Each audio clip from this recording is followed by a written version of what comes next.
you probably noticed I don't feel about that war the way we were told we were supposed to feel about that war, the way we were ordered and instructed by the United States government to feel about that war. You see, I tell you, my mind doesn't work that way. I got this real moron thing I do. It's called thinking.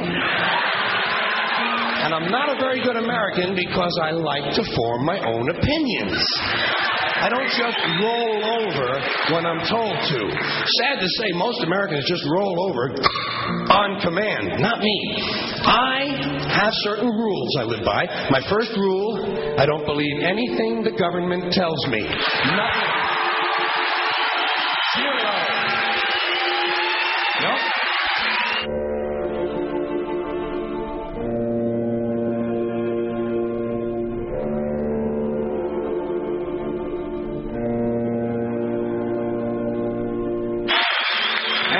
Take very seriously the media or the press in this country, who in the case of the Persian Gulf War were nothing more than unpaid employees of the Department of Defense, and who most of the time function as kind of an unofficial public relations agency for the United States government. So I don't listen to them. I don't really believe in my country, and I got to tell you folks, I don't get all choked up about yellow ribbons and American flags. Now, to balance the scale, I'd like to talk about some things that bring us together. Things that point out our similarities instead of our differences. Because that's all you ever hear about in this country is our differences. That's all the media and the politicians are ever talking about, the things that separate us, things that make us different from one another. That's the way the ruling class operates in any society. They try to divide the rest of the people. They keep the lower and the middle classes fighting with each other so that they, the rich, can run off with all the fucking money. Fairly simple thing happens to work. You know, anything different, that's what they're going to talk about. Race, religion, ethnic and national background, jobs, income, education, social status, sexuality, anything you can do, keep us fighting with each other so that they can keep going to the bank. You know how I describe the economic and social classes in this country? The upper class keeps all of the money, pays none of the taxes. The middle class pays all of the taxes, does all of the work. The poor are there just to scare the shit out of the middle class. Keep them showing up at those jobs. Politicians know that word. They use it on you. Politicians have traditionally hidden behind three things: the flag, the Bible, and children. No child left behind. No child left behind. Oh, really? Well, it wasn't long ago you were talking about giving kids a head start. Head start? Left behind? Someone's losing fucking ground here.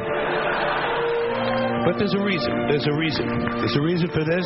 There's a reason education sucks, and it's the same reason that it will never, ever, ever be fixed. It's never going to get any better.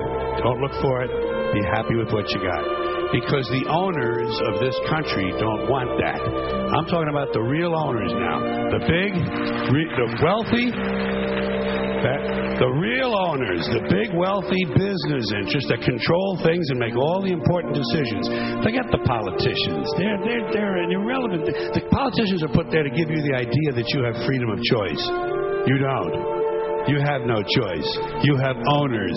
They own you. They own everything. They own all the important land. They own and control the corporations. They've long since bought and paid for the Senate, the Congress, the state houses, the city halls. They got the judges in their back pockets. And they own all the big media news, all the big media companies, so they control just about all of the news and information you get to hear. They got you by the balls.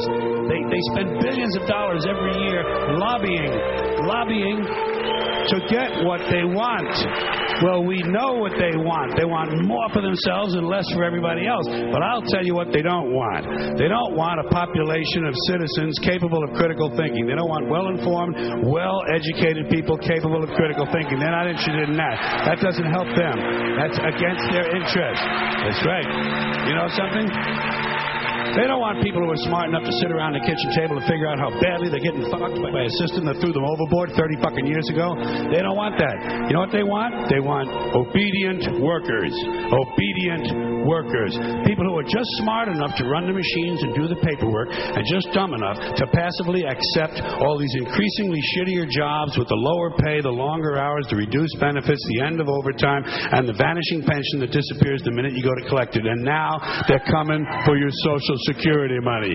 They want your fucking retirement money. They want it back so they can give it to their criminal friends on Wall Street. And you know something? They'll get it. They'll get it all from you sooner or later because they own this fucking place. It's a big club, and you ain't in it. You and I are not in the big club.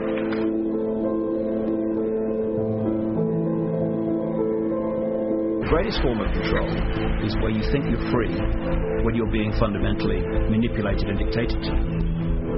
One form of dictatorship is being in a prison cell and you can see the bars and touch it. The other one is sitting in a prison cell but you can't see the bar, you think you're free. What the human race is suffering from is mass hypnosis. We are being hypnotized by people like this. Newsreaders, politicians, teachers, lecturers. We are in a country and in a world that is being run by unbelievably sick people. The chasm between what we're told is going on and what is really going on is absolutely enormous. The greatest hypnotist on planet Earth is a oblong box in the corner of the room. It is constantly telling us what to believe is real. Historically, the control and manipulation of political opinion has been the Freemasons' main weapon in gaining control of countries and states.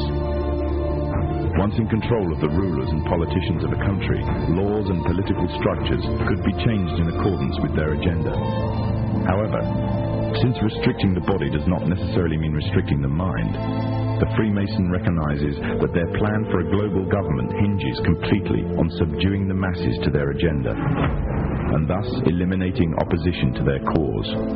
And the greatest threat to their plan, posing more danger than any army or law, is the threat of a free-thinking mind. In order to eliminate this threat and to achieve their objective, the Masons have set about the boldest plan ever devised: the complete control of every aspect of human life, your life. And the weapons they are using against you are in your very homes, entertaining you and your children, and gradually indoctrinating you without you even realizing.